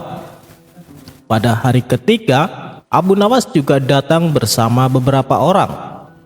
Di tengah-tengah pertemuan resmi dan pembicaraan yang ringan, Baginda Raja mengajak Abu Nawas untuk duduk di sampingnya berjejer dengan sang ulama. Melihat Abu Nawas disejajarkan dengan dirinya, membuat sang cendekiawan merasa jengkel. Ia memandang Abu Nawas dengan sebelah mata dan berkata kepada Baginda Raja, "Kegemaran Paduka sangat aneh. Paduka menyukai orang biasa dan mempersilahkan duduk di dekat Paduka." Abu Nawas tahu sang cendekiawan sedang membicarakan dirinya, maka dengan segera ia berpaling padanya dan berkata, "Jangan sombong dengan ilmumu yang tidak ada nilainya, dan janganlah menghakimi penampilanku. Aku siap berdebat denganmu dan membuktikan kepada Baginda Raja bahwa kamu tidak tahu apa-apa." Sang cendekiawan pun menjawab, "Hei Abu Nawas, aku sudah tahu tentangmu. Aku dengar kau gila dan aku tidak ingin berurusan dengan orang gila." Abu Nawas membalas, "Ya, aku mengakui kegilaanku, tapi kau tidak mengakui ketidaktahuanmu." Melihat keributan tersebut, Baginda Raja memandang Abu Nawas dengan marah dan menyuruhnya untuk diam. Karena menurut Baginda Raja, sang cendekiawan adalah orang terpandang dan sangat disegani di daerah Khurasan. Akan tetapi Abu Nawas tidak menghiraukan perintah Baginda Raja. "Wahai Paduka yang mulia, jika orang ini sangat percaya diri dengan ilmunya, maka ia harus mau berdebat denganku," tantang Abu Nawas. Kemudian Baginda Raja berkata kepada sang cendekiawan, "Apa sulitnya? Engkau kan seorang cendekiawan yang pandai. Tanyakan saja pada Abu Nawas beberapa pertanyaan." Sang cendekiawan pun menerima tantangan Abu Nawas. "Aku siap, tapi dengan satu syarat. Jika kamu bisa menjawab pertanyaanku dengan benar, aku akan memberimu 1000 dinar. Tapi bila kamu tidak bisa menjawab, kau harus memberiku uang 1000 dinar, kata sang cendekiawan kepada Abu Nawas. "Aku tidak mempunyai harta dunia, termasuk dinar dan emas. Namun aku siap berdebat denganmu. Bila aku bisa menjawab pertanyaanmu dengan benar, maka aku akan mengambil uang itu. Dan apabila aku tidak bisa menjawab, aku akan ikut denganmu untuk menjadi pembantu dan budakmu," jawab Abu Nawas. Sang cendekiawan pun menerima syarat tersebut. Maka dimulailah debat antara Abu Nawas dan sang cendekiawan. Sang cendekiawan diberi kesempatan pertama untuk mengajukan pertanyaan. Di sebuah rumah, ada seorang wanita duduk bersama suaminya yang sah. Di rumah itu juga ada seorang lelaki yang sedang menunaikan puasa. Lalu datang seorang lelaki lain memasuki rumah tersebut. Dikarenakan kedatangannya, suami istri tadi menjadi tidak sah, dan puasa lelaki lainnya juga menjadi tidak sah. "Dapatkah kau beritahu aku siapa laki-laki yang masuk ke rumah tersebut?" tanya sang cendekiawan. Sejenak Abu Nawas terdiam.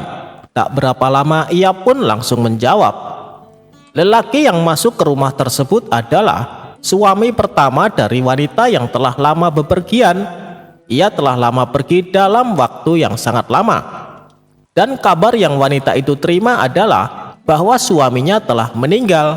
Maka si wanita pun menikah dengan lelaki lain yang duduk di sampingnya. Dan si wanita mengupah kedua lelaki itu untuk memenuhi kewajiban suaminya yang disangkanya telah meninggal. Yang satu untuk mengkodok sholat yang tertinggal, dan satunya untuk mengkodok utang puasanya. Saat lelaki yang merupakan suami pertama kembali, meskipun berita kematiannya tersebar, maka suami kedua menjadi tidak sah. Begitu pula dengan kodok sholat dan puasanya untuk suami pertama yang dianggap meninggal, maka kedua kodoknya itu tidak sah, karena suami pertamanya masih hidup dan belum meninggal. Jawaban Abu Nawas sontak menuai pujian dari Baginda Raja dan para petinggi istana. Mereka tak menyangka dengan kecerdasan Abu Nawas dalam memecahkan pertanyaan sulit dari sang cendekiawan. Kemudian Abu Nawas berkata, "Sekarang giliranku untuk bertanya." Sang cendekiawan membalas, "Tanyalah, aku siap menjawabnya." Abu Nawas pun memulai pertanyaannya. "Aku mempunyai 1 kendi madu dan 1 kendi cuka. Lalu aku menuangkan keduanya ke dalam mangkok kosong yang besar. Saat aku mulai mengaduk mangkok tersebut, aku melihat ada seekor tikus di dalamnya. Dapatkah kau beritahu aku, apakah tikus itu berasal dari kendi madu atau dari kendi cuka?" tanya Abu Nawas. Sang cendekiawan tak menduga dengan pertanyaan yang diajukan Abu Nawas yang membuat dirinya harus berpikir keras untuk menjawab dengan benar. Setelah sekian lama tidak menemukan jawaban, sang cendekiawan akhirnya menyerah. Baginda Raja kemudian berkata, "Wahai Abu Nawas, beritahu kepada kami apa jawabannya." Sang cendekiawan yang juga penasaran sangat menantikan jawaban dari Abu Nawas. "Aku akan menjawabnya bila orang ini mengakui kerendahan ilmunya," tukas Abu Nawas sambil memandang ke arah sang cendekiawan. Karena sangat penasaran ingin tahu jawabannya, sang cendekiawan pun mengakui kekalahannya. "Baiklah Abu Nawas, saya menyerah. Saya akui, saya tidak tahu. Beritahu aku apa jawabannya," pinta sang cendekiawan. "Sebenarnya itu mudah sekali. Caranya, kita keluarkan tikus itu, lalu mencucinya dengan air. Kemudian kita bedah perut tikus. Jika perutnya berisi cuka, maka tikus itu berasal dari kendi cuka, karena sebelumnya tikus tersebut masuk ke dalam kendi cuka. Kalau perutnya berisi madu, maka tikus itu berasal dari kendi madu, karena sebelumnya tikus tersebut masuk ke dalam kendi madu," kata Abu Nawas menjelaskan. Semua orang yang ada dalam pertemuan terpana dengan kecerdasan Abu Nawas. Baginda Raja pun tak henti-hentinya memuji. Sementara si cendekiawan menundukkan kepalanya sambil menahan rasa malu. Karena awalnya meremehkan kecerdasan Abu Nawas, bahkan sampai menganggapnya sebagai orang gila. Sesuai kesepakatan, Abu Nawas mendapat 1.000 dinar untuk dibawanya pulang. Pertanyaan yang diajukan Abu Nawas memang sekilas terlihat sederhana, tapi sangat sulit untuk dijawab bila tidak jeli dan cermat menyikapinya. Tidak seperti pertanyaan yang diajukan oleh sang cendekiawan. Awal pembahasan kalimatnya jelimet dan butuh waktu untuk memahaminya, tapi dengan mudahnya dijawab oleh Abu Nawas.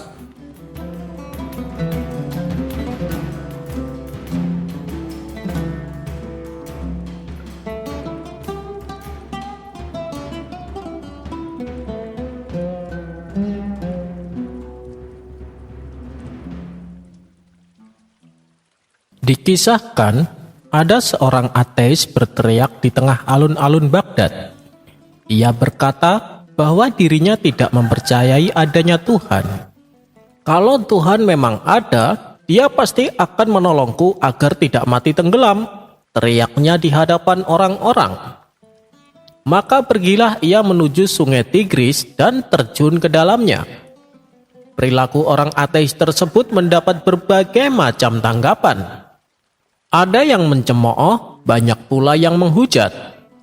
"Biarkan saja dia tewas tenggelam, biar tahu rasa," kata beberapa warga. Namun dari sekian banyak orang yang jengkel dengan sikapnya, ternyata ada saja orang yang merasa kasihan dan hendak menolongnya.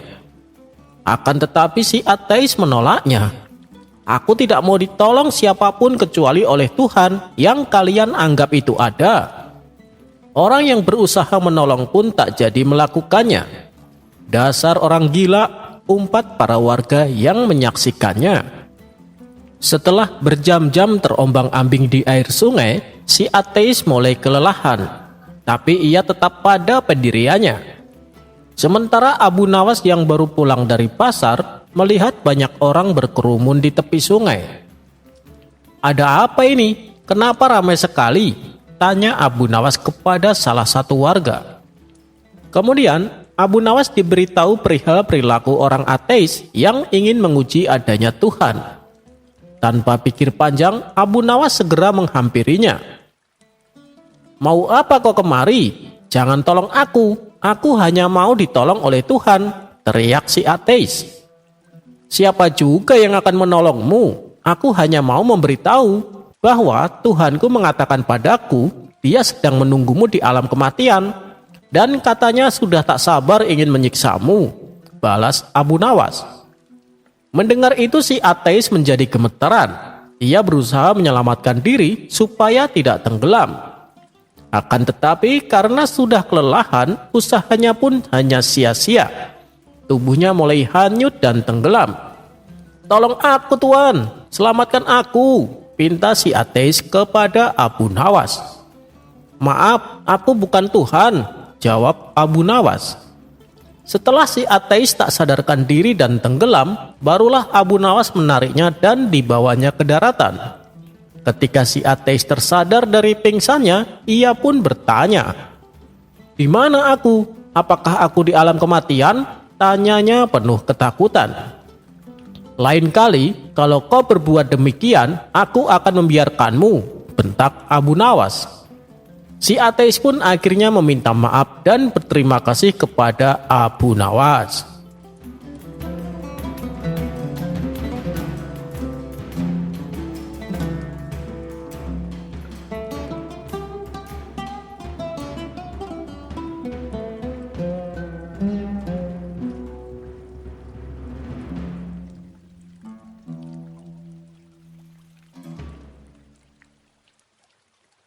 Dikisahkan, Abu Nawas dan beberapa sastrawan membuat syair yang isinya mengkritik kebijakan istana. Sontak hal ini membuat Baginda Raja murka. Ia pun lalu perintahkan beberapa prajurit untuk menangkap mereka. Ketika Abu Nawas dan kawan-kawannya sudah dibawa ke istana, mereka lalu dihadapkan kepada Baginda Raja. "Hei Abu Nawas, apa maksudmu dan kawan-kawanmu membuat syair mengkritik pemerintah?" bentak Baginda Raja. Abu Nawas lalu memberikan penjelasan bahwa perbuatannya semata-mata agar Baginda Raja bisa mengetahui kondisi rakyatnya.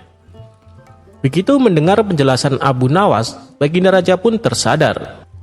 Tapi ia tak mungkin melepaskan Abu Nawas dan kawan-kawannya begitu saja, apalagi sampai meminta maaf. Akhirnya, Baginda Raja terlintas sebuah ide untuk menutupi kesalahannya. "Baiklah, untuk kali ini kalian kuampuni dan akan aku bebaskan. Tapi ada syaratnya," tutur Baginda Raja. "Apa syaratnya, Paduka?" tanya Abu Nawas. "Aku akan memberikan kalian 3 pertanyaan, dan kalian harus menjawabnya dengan benar," terang Baginda Raja. Kemudian, satu persatu dari mereka dipanggil ke depan untuk menjawab pertanyaan. Akan tetapi, tidak ada satupun dari mereka yang bisa menjawabnya dengan benar.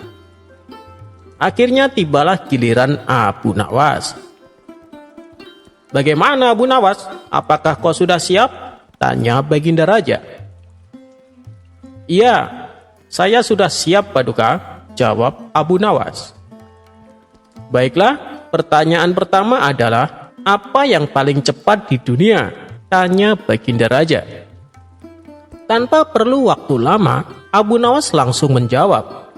"Yang paling cepat di dunia adalah pikiran manusia," jawab Abu Nawas. "Oh ya, sebutkan alasannya," pinta Baginda Raja.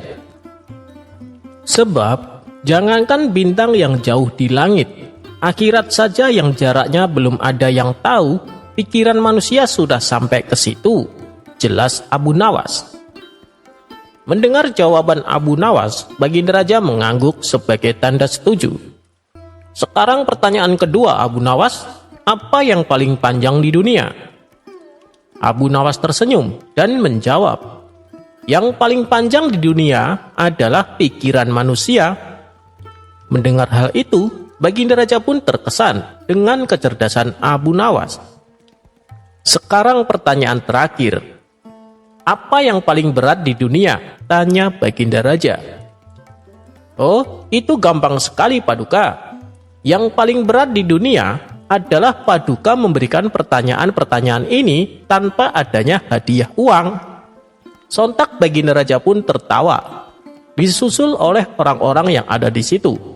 Karena telah berhasil menghibur Baginda Raja, Abu Nawas dan kawan-kawannya diberi hadiah sejumlah uang. Tapi sebelum Abu Nawas beranjak pergi, ia berkata kepada Baginda Raja, "Paduka, saya juga punya tebakan untuk Paduka," celetuk Abu Nawas. "Oh ya? Tebakannya apa?" tanya Baginda Raja.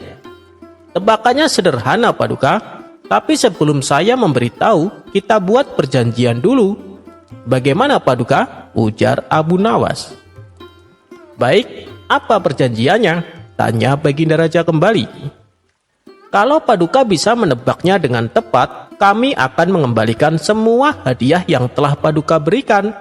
Tapi kalau jawaban Paduka salah, Paduka harus menambahkan hadiah untuk kami," tutur Abu Nawas. "Oke, baiklah, saya setuju Abu Nawas," sahut Baginda Raja. Maka Abu Nawas pun mulai memberikan pertanyaan. "Apa yang bisa berjalan tanpa kaki?" tanya Abu Nawas. "Itu sih mudah Abu Nawas, jawabannya adalah binatang ular," kata Baginda Raja. "Salah Paduka, ular itu merayap bukan berjalan," sanggah Abu Nawas. "Bagaimana kalau angin? Bukankah angin bisa berjalan dan dia tidak punya kaki?" ujar Baginda Raja. "Itu juga salah Paduka. Angin itu terbang, bukan berjalan," jawab Abu Nawas. Sesaat Baginda Raja terdiam. Ia terus memikirkan mencari jawaban yang tepat. Tapi setelah lama berpikir, Baginda Raja tak juga menemukan jawabannya. Ia pun akhirnya menyerah. "Saya tidak tahu Abu Nawas, apa jawabannya?" tanya Baginda Raja penasaran. "Jawabannya adalah kaki yang kita gunakan untuk berjalan. Coba Paduka perhatikan baik-baik. Kaki tidak mempunyai kaki Paduka." Sontak seluruh orang yang ada di ruangan tertawa terpingkal-pingkal. "Kau memang cerdik Abu Nawas," pikir Baginda Raja dalam hati.